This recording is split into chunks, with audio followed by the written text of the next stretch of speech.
Let's get to right out there what's going on right now in the Atlantic.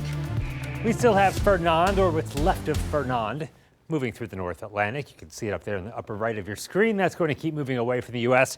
and head towards Europe. South of that, though, the Hurricane Center is keeping their eyes on this little guy down here that just came off of Africa a few days ago, giving it a low chance of developing into the next named tropical system. Besides that one, there's really nothing else going on for most of the Caribbean and the Gulf as we march toward the peak of the season. 92 this hour for Stinson, 91 at the San Antonio airport.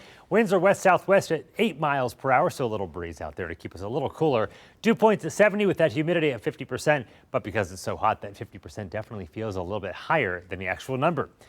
88 in Bernie, 92 in Junction, also 92 in Del Rio, 91 Eagle Pass, Pearsall 93, same story in Pleasanton, Kennedy 95, Gonzales 94, and Hallettsville at even 90 degrees as of the noon hour. We are dry here on the radar, just some false radar echoes, no rain falling from the sky. Of course, when you don't have much cloud cover, you just really can't get the rain. Water vapor imagery typically shows where we have the storm systems. Not seeing a whole lot out there right now. That milky white kind of shows there is some moisture left behind.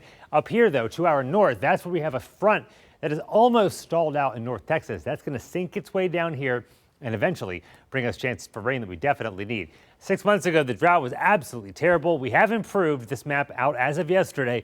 Still one area of exceptional drought conditions just to the southeast of Hondo, and most of Bexar County covered with extreme drought conditions. Outside of that, severe and more issues off there towards Del Rio, around the Rio Grande, where conditions are still extreme to severe as well.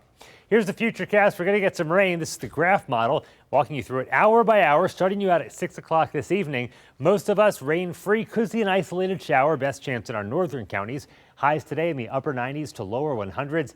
Heat index near 105 today, especially in San Antonio during the peak heating of the afternoon. As we head through the afternoon into the evening and the overnight, we're going to see our temperatures drop down into the 70s overnight tonight. Rain chances pretty much staying out of here as we head into the overnight tonight. But then tomorrow we'll see the rain chances pick up, especially as we head into the afternoon and evening hours. How much rain could we get over the next several days? It says the next 7 days, but really it's just the next few days. Through the weekend is the best chance of rain will be. Less of a chance down in our southern counties, maybe 1/10 of an inch to 1/4 of an inch, about 1/2 of an inch to an inch around San Antonio, maybe a little more than 1 inch in our northern counties. So hopefully we get that rain. We definitely need it with the drought still sticking around.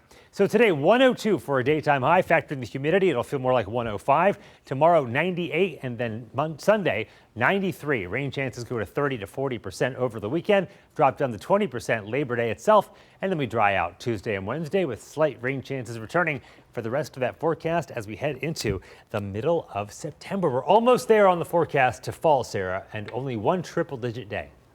Not bad at all. Yep. All right, thank you, Jeremy.